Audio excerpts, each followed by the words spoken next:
timely. Advancing ease of doing business for investment or India's competitiveness truly is essential if we have to integrate our economy with the rest of the world.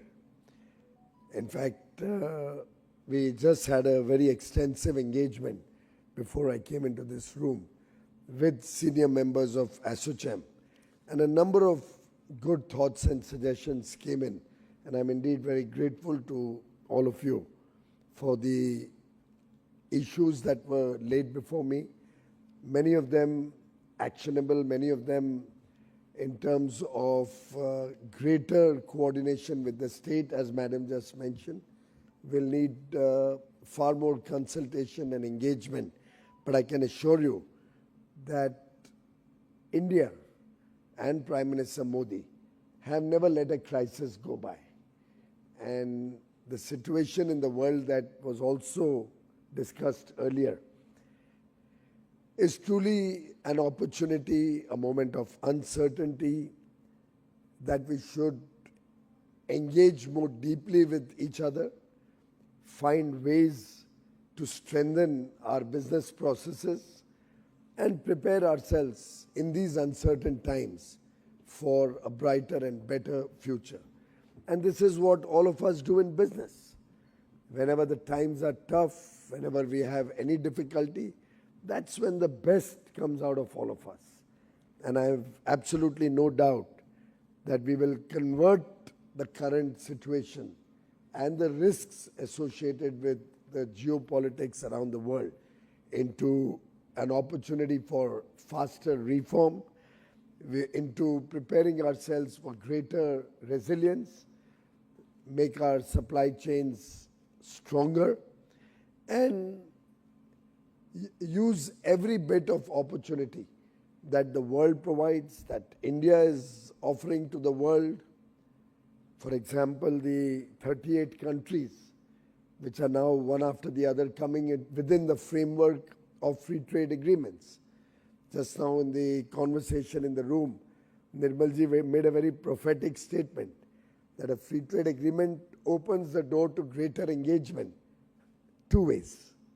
And unless businesses encash the opportunity for inviting investments and promoting exports, you can jolly well land up with a situation where more imports come in and we don't take the benefit of the open markets. And I do think that all of us are very conscious of engaging with the world from a position of strength. India is a competitive manufacturer of goods, provider of services. All these FTAs, the 38 countries covered in these 9 FTAs, are relatively much more prosperous, richer countries, developed countries. Their per capita GDP is significantly higher than India's. And therefore, their ability to compete with India, especially wherever labor is involved or talent is required, is less. They will provide us certain goods and services, but at their price point, at their cost of operations, if we are unable to match with them, then possibly it will be good for India. Because we are working in a very globalized environment. And therefore, if we need data centers, we will need to import them, at least at present. If we need high quality, precision capital goods, as we speak, we will need to import them. They are the enablers for the India growth story. And I don't think we should be worried about such productive imports. But unless we convert these opportunities into reality in terms of greater exports, and I'm not just talking about textile or footwear or leather, I'm looking at greater exports in more value-added products in automobiles or auto components, for example. We are looking for greater exports in the electronics, finished goods, into consumer goods, in our agro and agro-based value-added products, so that our farmers, our fishermen, all benefit from better prices, better price realization, and our products go to the shelf rather than just go as raw materials. And if we all work with that spirit, the government on its part can play the role of an enabler. We have come out with Bhavya, and we've had extensive stakeholder consultations on where these new 100 industrial parks should be located. We already have 20 parks which are at various stages of development. Nirmalji just gave me a very good thought to chew upon, to work upon. If we could have a single body at each of these industrial parks, and we could possibly then take it to other areas where that single body will be the one-stop shop for every approval that you may require, whether central or state. Very much aligned to what Sushma ji was just talking about. And I can assure you that we have been engaged with the states, with other ministries and departments to make this a reality. What we really need is you, ladies and gentlemen, to also engage with us and guide us and help us in understanding what are the various requirements and helping us by testing out whatever is on offer. We did come out with a single window at the national level about 3 or 4 years ago, post-COVID. But sadly, we didn't find enough engagement from the private sector. We didn't find the private sector giving us feedback on what was good or not so good or needed to be improved or worked upon. I would once again urge all of you from the private sector to engage with government, the Jan Bhagiyadari that Prime Minister Modi often talks about, so that we can really know which are the specific pain points on which government needs to work.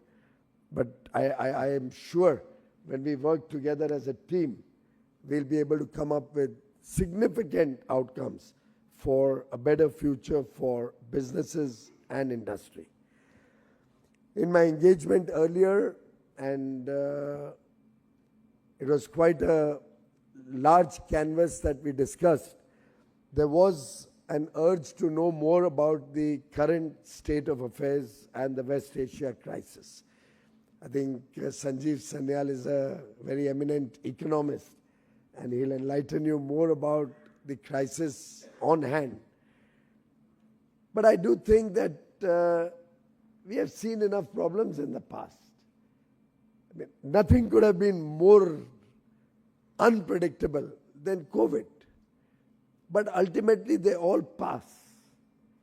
What we require is to be awake to the possibilities, both good and bad. We need to recognize that this problem could go on for a longer period of time because the stakes on both sides are such that we are not even sure what is decided in the morning, whether it will be taken forward by the afternoon. In such a situation, we don't need to panic. We need to be smart. After all, the Prime Minister made certain calls to action. With a very open mind and open heart, he shared his thoughts with all of you. And I see no harm in taking forward those thoughts, because ultimately, they will be good for us in business. If we pull up our socks, if we become more efficient, more productive, ensure that we are more conscious about waste, look at energy efficiency in our day-to-day lives, in our business, I don't see any issue that's bad for you or for the government. If we reduce unnecessary travel and engage on Zoom or engage on video conferencing more often, just like we did in COVID, and found that everything could be, a lot of things could be done very efficiently. Everything worked smoothly, partially physical, partially online. And I think we learned a lot of game-changing and life-changing lessons which can hold us in good stead as we go forward. I see no reason for any of us to look at these ideas or these suggestions with suspicion or trepidation. I think these are just jogging your memory to do a thing smarter and better. And for that matter, there are about 1,800 or so global capability centers that operate in India. And they're growing very, very rapidly. Within these centers, the number of people engaged are growing very rapidly. And one of the reasons is the learnings during the COVID period. International companies realize that if a lot of work could be done from home, they can jolly well be done from a country like India, where there's youthful talent, where there are hard-working young people. We might as well move those processes to a trusted partner like India and bring down our costs rather than struggling for visas and struggling for permissions or work permits to get people to those countries where there is a shortage of manpower, there is a shortage of youth, there is a shortage of talent. They decided to move those processes to India. What's that? It's nothing but work from home in a new fashion. And it's working very well for our country. Today, almost 2 million jobs have been created in these GCCs directly and possibly 10 million jobs indirectly, with the entire ecosystem benefiting, real estate, the entire transport systems, sale of equipment, sale of automobiles, the electrical industry, steel, cement. The list is endless. Everybody is benefiting. Very often there is concern about our services exports. I don't see any reason to panic. There may be one cloud which will come in, but then there will be many more concerns around cyber security that will come in. Maybe the AI will try to clean up cyber security. There will be a smarter AI which will come up to damage that security. It's going to be a cat and mouse game. Now, are we going to cry over it, or are we going to seize the opportunity? Just as we did after the Y2K moment in 99, 2000, the change of the millennia. Our IT industry never looked back after that. They just grew and grew and grew from there to almost become a $300, $400 billion industry today. Aspiring to be $500 billion soon, aspiring to be $1 trillion in the next 10 years. It's very much eminently doable. It needs our confidence. It needs a deeper understanding of how we can leverage newer technologies smarter in all our businesses, and at the same time become providers for the world who is facing a talent shortage or facing a shortage of adequate people to work on these new technologies. There'll be bots coming in, then we'll need people to clean those bots. AI maybe we'll need more and more applied AI coming up. Ultimately, what is created is only platforms or models. They have to be converted to applications. And nobody better than the Indian talent to convert that into applications. So I would really believe that whether it's the West Asia crisis, whether it's emerging technologies, whether it's our own business processes, which this session is all about, trying to drive more investor confidence in India and make it easier to do business, all of these are opportunities for us to seize. I don't see any problem in inviting innovation to come to India. I don't see any concerns if we are able to get more and more data centers to India. All of these are going to help us power our economy. Look at the simple story of data centers. Central government on its part is working on twin tracks. A, we are engaging with the developed world, building up trust with the developed world and suppliers and users of data centers so that we can get the technology to India and we can get customers for that technology in India. We've also made sure that data is available at very low cost compared to the rest of the world. We've also given the enabling environment for renewable energy in a big way, which can power these data centers. We've created a national grid, probably the second or third largest national grid in the world, so that there's adequate redundancy in our power systems, which is a must for continuous power into the data centers, particularly clean energy, renewable energy. Now, the enabling environment has been finally embellished with a 100% tax-free status right until 2047 for cloud services being provided from India or from these data centers to the rest of the world. So you have a perfect mix of policy framework to invite investments into India. Now these investments, ladies and gentlemen, are going to lead to greater requirement for real estate. They will lead to a greater requirement of personnel to man these data centers. They'll need a lot of equipment which is made in India to supplement the data center or the quantum computing machines that come from abroad. We will need the entire ecosystem that a business requires: hospitality, transport and logistics, schooling, healthcare. The entire ecosystem will benefit. People working in this ecosystem will spend. That's the consumption spending, which will lead to better taxes.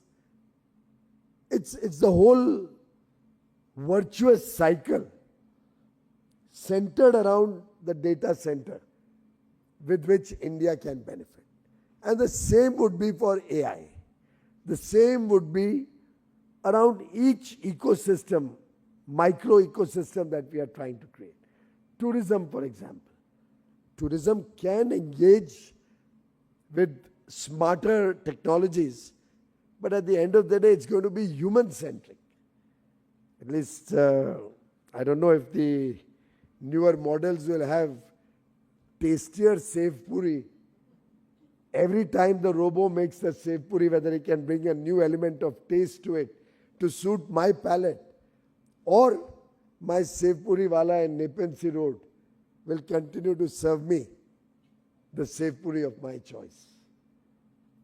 I don't know whether the Claridge's pawn shop can be replaced by an artificial intelligence robo.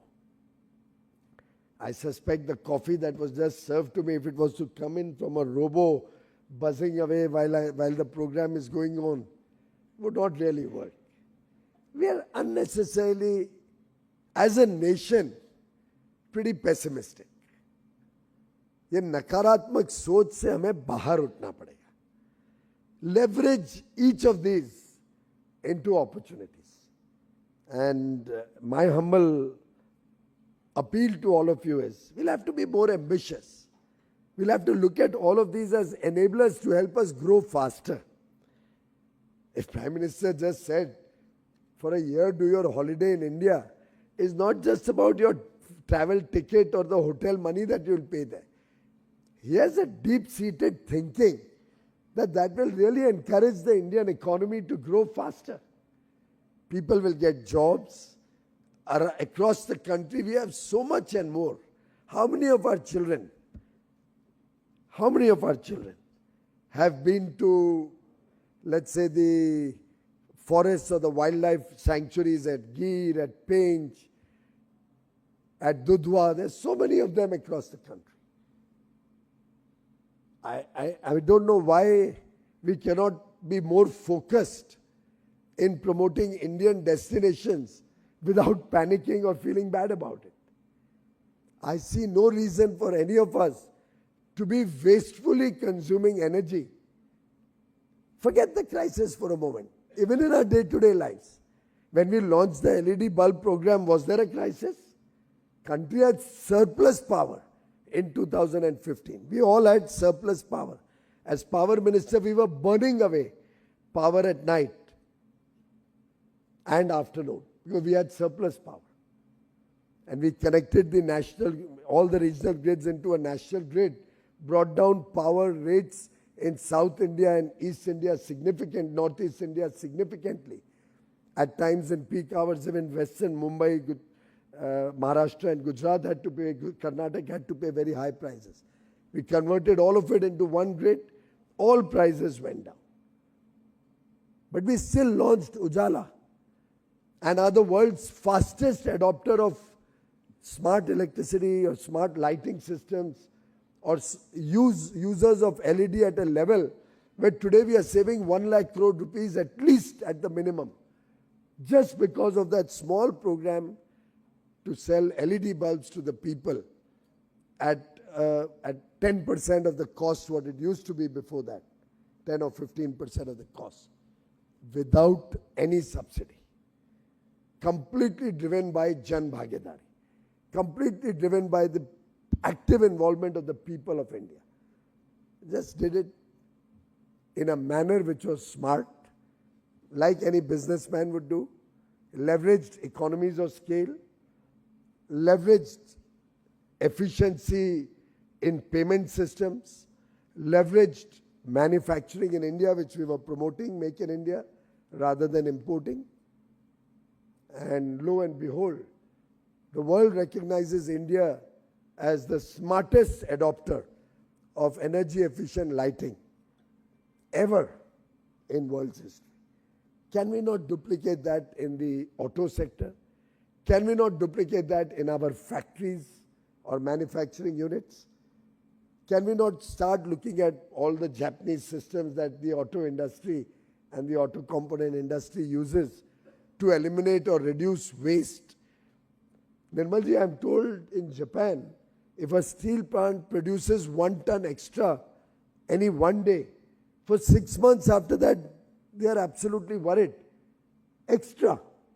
1 ton extra production one day causes distress and concern across the plant.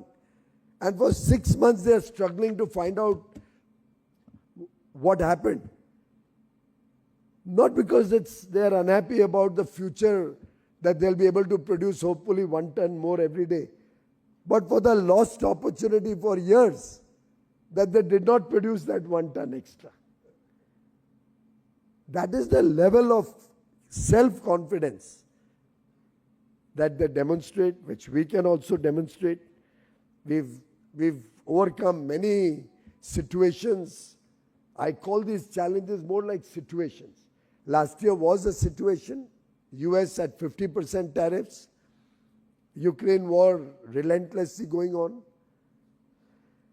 Towards the end of the year, the West Asia crisis started, but still our exports were at an all-time high. And we grew both in merchandise and in services. This year, after the success of an $863 billion export last year, we are ambitious enough to try and aim for $1 trillion. But I'm not an exporter. Nobody in the government is. You are the exporters. You have to leverage these opportunities. Each of these FTAs will come into effect every few months. But we don't need to wait for that. Let's capture the opportunity. We know jolly well that it will happen. Let's start going out. Let's take delegations across the world. Prime Minister has not said that you don't go around the world expanding your business. Please participate actively, engage with the rest of the world. Get the business, do your sampling, do your trial orders well in advance of the FTA coming into effect. And I can assure you that we will, on our part, take every suggestion that was made in the room before we came here, that was made on this stage, that you will send us.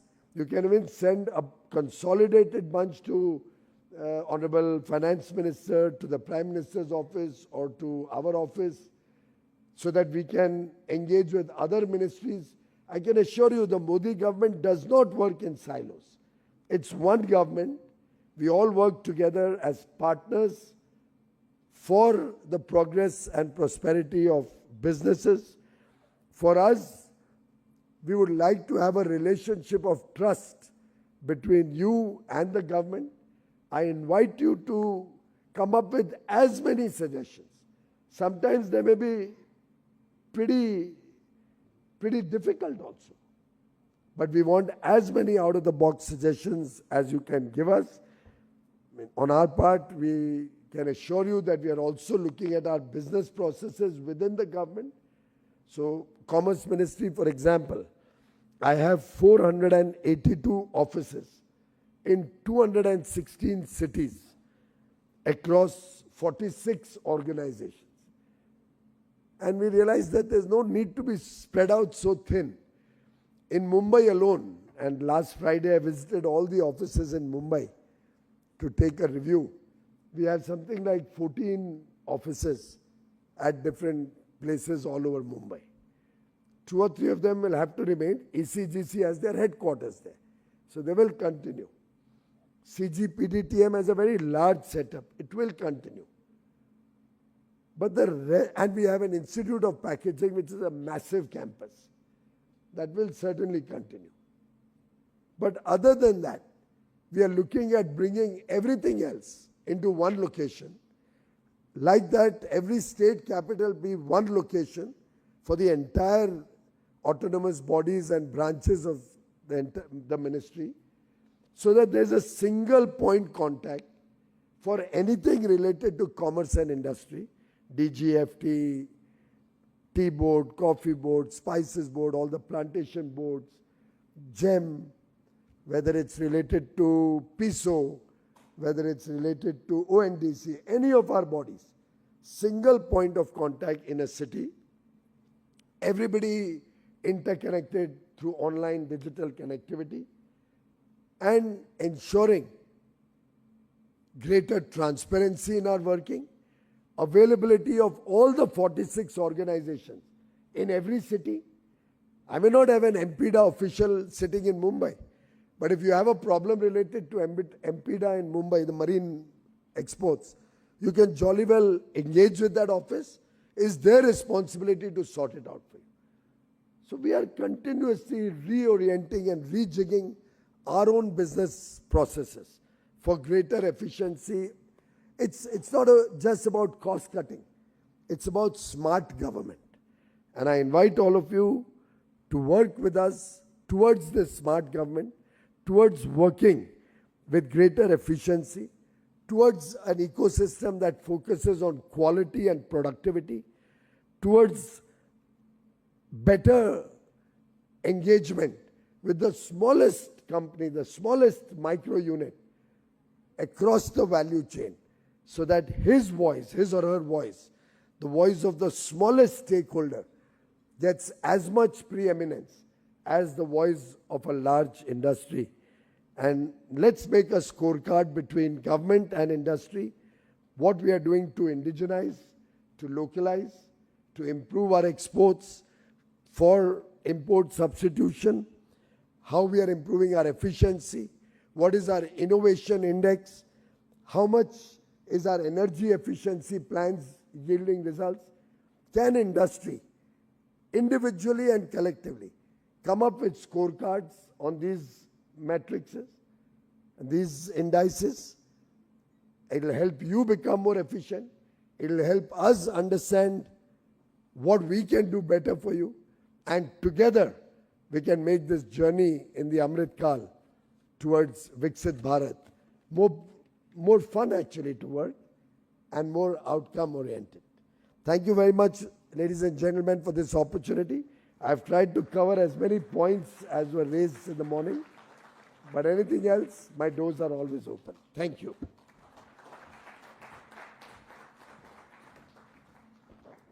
Thank you for a very thoughtful address, sir.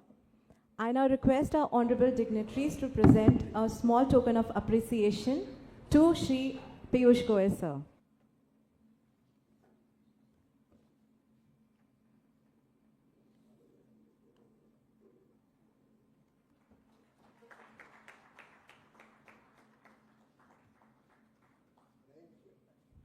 Thank you, sir.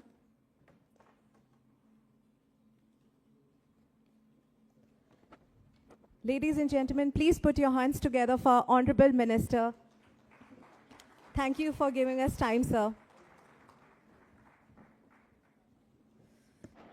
Ladies and gentlemen, request you to kindly be seated since we are going to start our very important session with Shri Sanjeev Sanyal, Member PM Economic Advisory Council. Allow us a moment of a transition.